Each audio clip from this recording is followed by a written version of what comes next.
In dieser Folge fahren wir von Kimera nach Alanya und bauen dort unser Roof Rack. Das sind riesige Hotelkomplexe gewesen, es war echt unglaublich.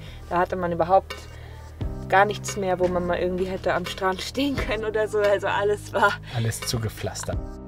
Sind wir halt nach Alanya gefahren und da konnten wir das Auto dann in der großen Tiefgarage parken.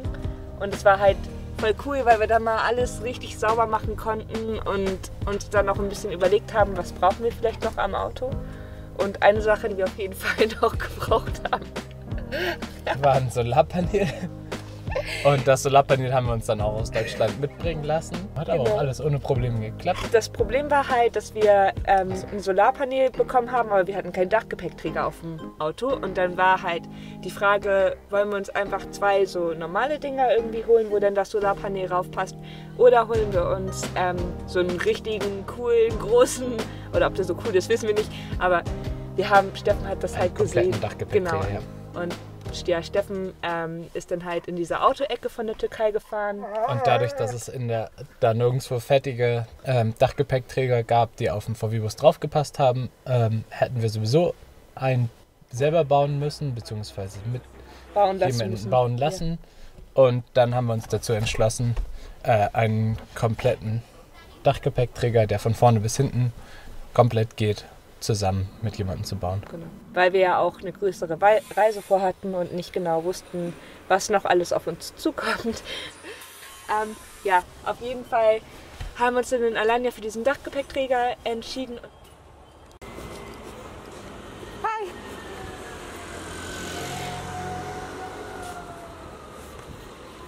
Hey! Hallo! Hey, merhaba! Oh, wow! Und Steffen hat den dann auch zusammen mit dem Dachgepäckträgerbauer Schlosser heißt es. Schlosser gebaut. Und das war auch voll cool. Also das war auch, glaube ich, eigentlich ganz witzig, oder? Ja, total witzige Arbeitsmoral. Ja, wie gefällt's dir? Voll cool, bist du auch zufrieden? Ja, wir müssen noch ein paar Sachen ändern, aber das machen wir, glaube ich, gleich auch noch.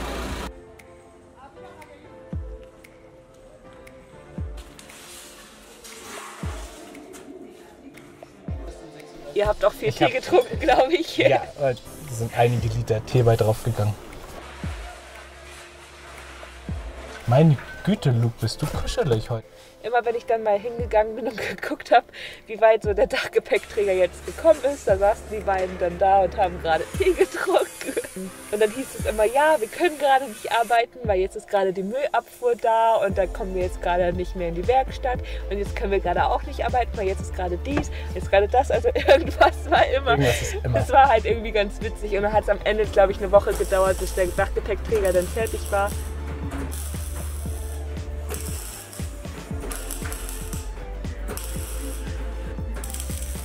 Wir haben eine ziemlich große Lücke in dem Dachgepäckträger gelassen, weil da auch unser Schiebedach ist und wir wollten, dass das noch frei bleibt.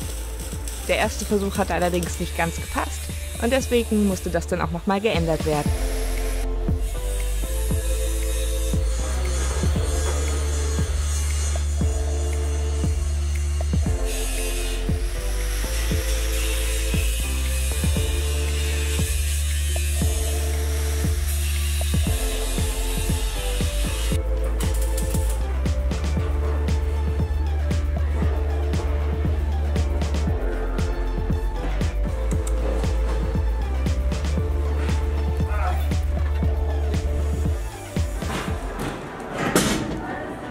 Yeah, we have to down here, but I think maybe up here because it flexes all the time. This side is not so problem. You can make it, but the other side.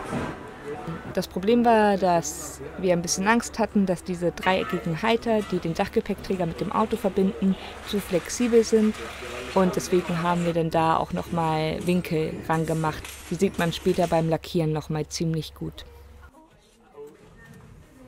Also er ist halt richtig gut geworden, aber da waren so ein paar Kleinigkeiten, die wir halt noch anders haben wollten und wo die dann auch meinten so, ja.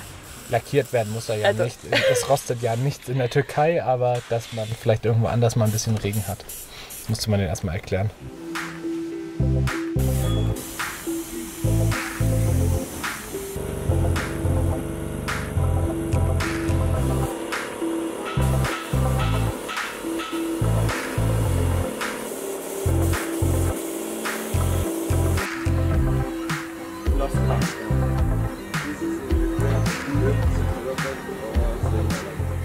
Ich mache jetzt diese Gummischutzkante hier dran, damit ja, unsere Dachreling nicht zerkratzt. Irgendwie ist die ein bisschen eng. Durch den Gummischlauch und die Chromleiste wollten wir verhindern, dass die Halterung vom Dachgepäckträger die Regenrinne zerkratzt. Das Ganze haben wir dann aber später nochmal anders gelöst und das zeigen wir gleich nochmal.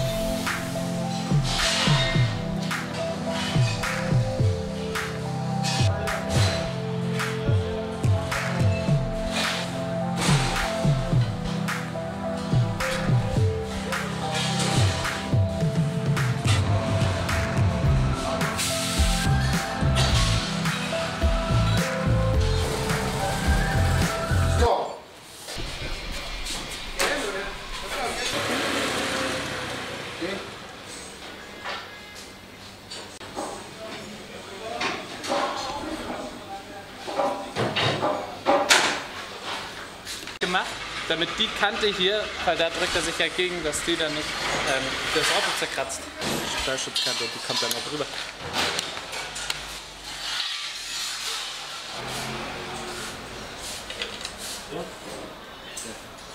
Aluminium usta.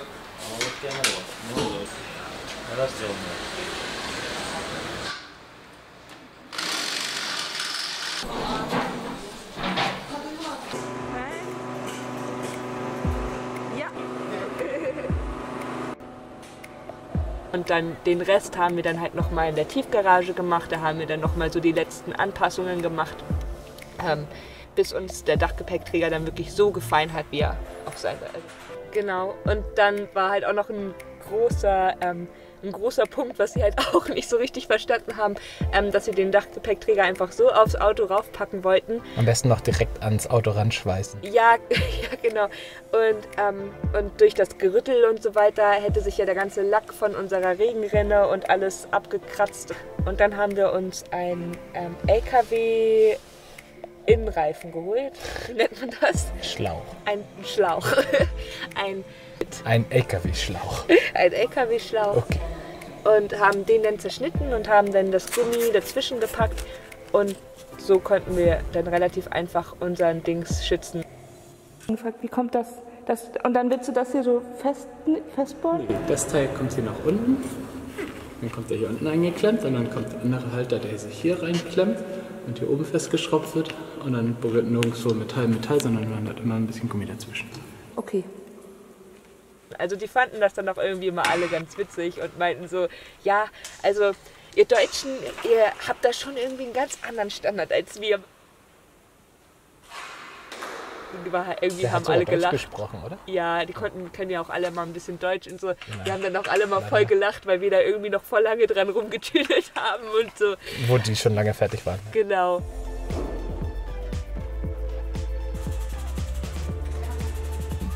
Wir hatten noch ein kleines Problem, und zwar hat unsere Schiebetür nicht mehr richtig geschlossen, dadurch, dass der eine Halter da im Weg war. Aber das haben wir dann mit unserem multifunktionalen, speziellen T3-Werkzeug repariert.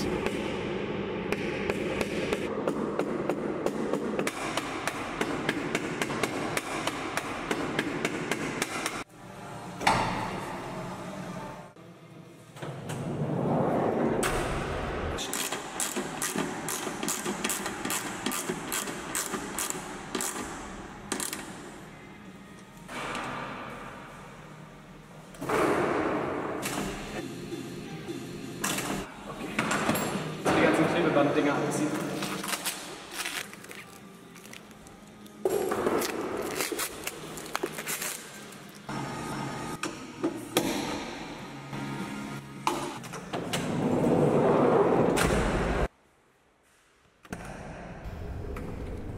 Wir hatten noch den originalen Sitzbezug im Synchro drin und nachdem der über 26 Jahre von verschiedenen Besitzern benutzt wurde, war der dann halt doch irgendwie schon so ein bisschen eklig.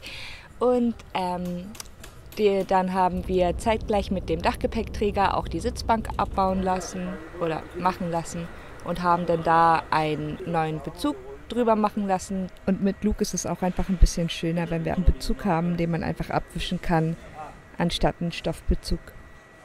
Und sieht doch eigentlich ganz schick aus.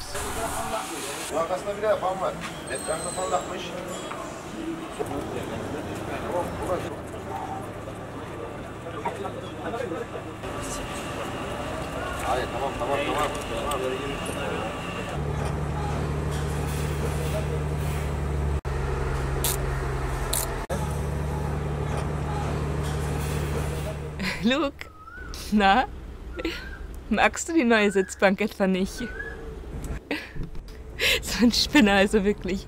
Machen wir für den Hund extra eine neue Sitzbank und jetzt liegt er mal im Kofferraum.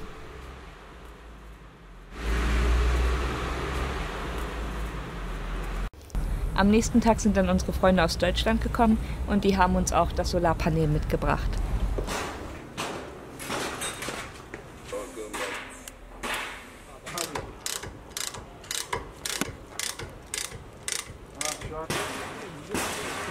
Reingeschnitten hat, sondern dass er diese Gewinde-Nieten benutzt hat. Nee. Ein größeres Loch. Und dann kommt praktisch ein komplettes Gewinde mit einem Sechskant rein und dann wird es so zusammengezogen wie eine Poppenniete, dann praktisch an dem Gewinde zusammengezogen. Richtig, also das ist, Thomas ist der Einzige in der Werkstatt, der das benutzt, weil das halt so aufwendig ist, aber die Gewinde hatten einfach, ups. Für immer.